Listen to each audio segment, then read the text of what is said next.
I'm going to ask our co-founder, Donna Pretorius, to jump on with me, as well as Setlogane and Shaun, two of the star players over at Investec. Setlogane and Shaun head up the CSI department there, and they have a big focus in the entrepreneurship kind of side of things, that where Investec supports multiple entrepreneurs through a lot of interesting processes that I'm sure they will tell you about quite a bit. But yeah, we're looking forward to hearing from them. Just kind of like, why are corporates in a place like South Africa, getting involved with entrepreneurship? Why is it important that big business work together with small and mid-sized business to make this economy work? Gents, over to all of you. Excited to hear your thoughts. Thank you so much, Lo. Shaun, Setlogane, so great to have you here today. Thank you for having us, Dana. Good afternoon. Good afternoon. Shaun, can you quickly also just quickly show your face? Can everyone see you? Sure. Yeah. Is my camera not on? Wonderful, Shaun. So great to have you as well.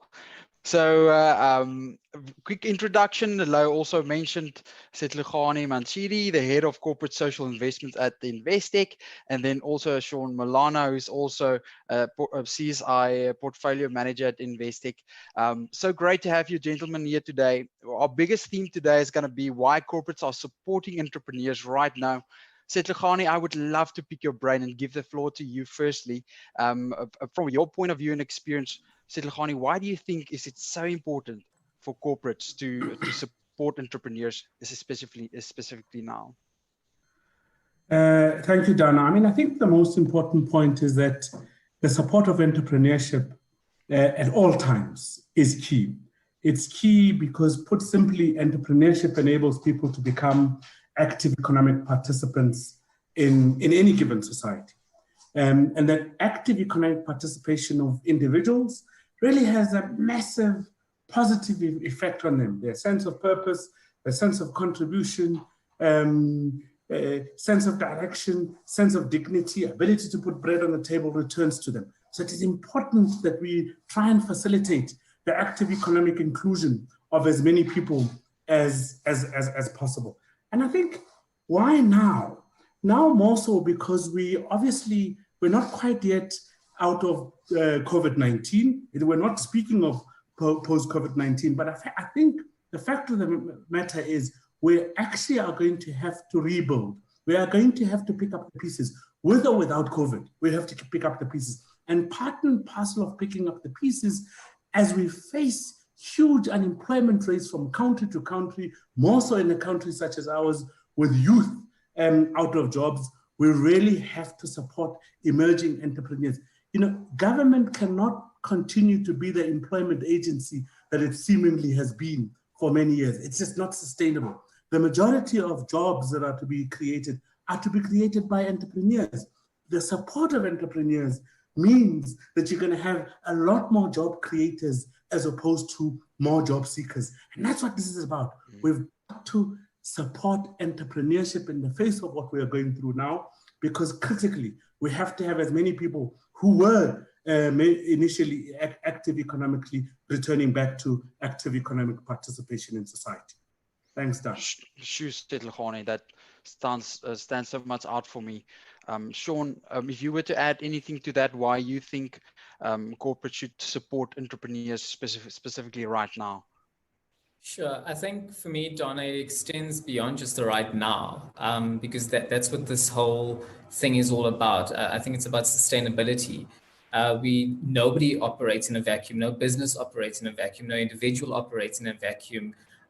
So, in terms of, we're talking about, economic participation and engagement and, new business and entrepreneurs, if corporates and businesses aren't investing within the communities that they operate and work within, there is no place for business. So there's nothing to sell, there's no market to go to, there's no one to procure services and products and things like that for, because you haven't built a sustainable model. So I think even, the title of why corporates should be doing, or even in its title, corporate social investments, I don't think it's just necessarily left at corporate. It's a social impact and a social responsibility and engagement. So, I know obviously with entrepreneurs, you're really chasing the next deal and the next, trying to keep the lights on and things like that. But I think it's the way in which you do things. So it doesn't necessarily have to be a big CSI department or, like Investec, for example, in terms of some of our major projects that we've been running for very long periods of time, but just thinking about how do I want to operate? What does that look like? And how do I take those small, meaningful steps that creates that sustainability model that enables everyone to operate within this economy and within this marketplace and within business itself? So, yeah. Thank you so much, Shaun. Setlogane, my next question is to you. Setlogane, why does Investec have such a great heart for entrepreneurship? What's the why regarding to entrepreneurship at Investec? Well, Dana, we were born out of a spirit of entrepreneurialism. If you think of Stephen and the likes who've come before, the CEOs we've got now, those were entrepreneurs at heart. And we embrace at heart the entrepreneurial spirit. We believe and understand the extent to which it can make a difference. It is so much an extension of who we are. Yes. Children would know, many of those who are employed with Investec would know that they're not quite typical employees of a place. They are entrepreneurs within an enterprise that embraces and allows them to really show up in many different ways in pursuit of solving problems, in pursuit of addressing clients' challenges and the likes. And therefore, that's why for Investec, the playing in the entrepreneurship space is not new to us. It's an extension of who we are. It is so much in our DNA. I mean, only I could show you. I mean, this is like flowing through the veins of our, it is who we are to the core. And if anything, if you hear anybody talk about entrepreneurs and the way in which we practice entrepreneurship at Investec, you'll realize that, my goodness, this is what made this place. This is why this place exists. And look at it today. It employs thousands and thousands of people, not only in South Africa, across the world. And we believe in it because we've seen it happen before. And the significance of facilitating similar kind of creation. We always talk about where's the next Brian Joffe going to come from? I've got to come an extension of yourself as being entrepreneurship. Sure. Shaun, I would love to hear your take on that as well. Yeah, exactly like Sid said. I think for those who may be a bit more familiar with Investec, you'll always hear about culture in our organization.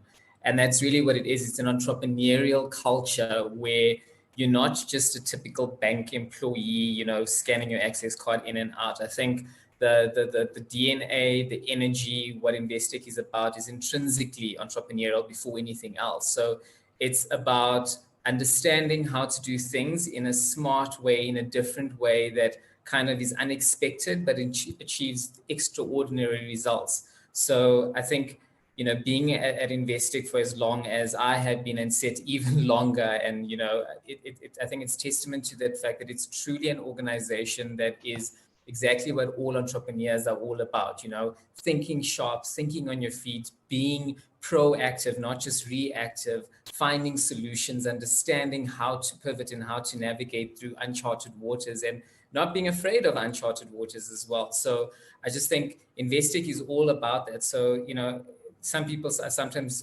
surprised that Investec is playing in the entrepreneurial space. And that's really just because we don't stand on a soapbox, trying to tell every man and his wife about what we're doing, because we believe in terms of the impact that we're doing will speak for itself, and the projects will talk to that. But it's really, like Sid said, it's just part of the building. I mean, the energy, even now with the building being as empty as it is, in the Joburg office anyway, there's still very much a vibe and a buzz that you always get, and the energy is really linked to that entrepreneurial spirit. True. Thank you so much for that, Shaun. Shaun, as a portfolio manager of CSI programs specifically earmarked for entrepreneurs, would you be so kind to elaborate on some of these programs? We know Alto CFO is gladly partnering on some of these programs with you, but just for the listeners, the audience, just to elaborate a little bit about some of these amazing programs that you're running for entrepreneurs. Sure, of course. I'll elaborate on the most amazing ones in partnership with OCFO towards the end, so I'll definitely toot the horn there. But I suppose one of our flagship programs that we have, and it has probably been the biggest one that's impacted by COVID, just by virtue of what the program design was our global exposure program.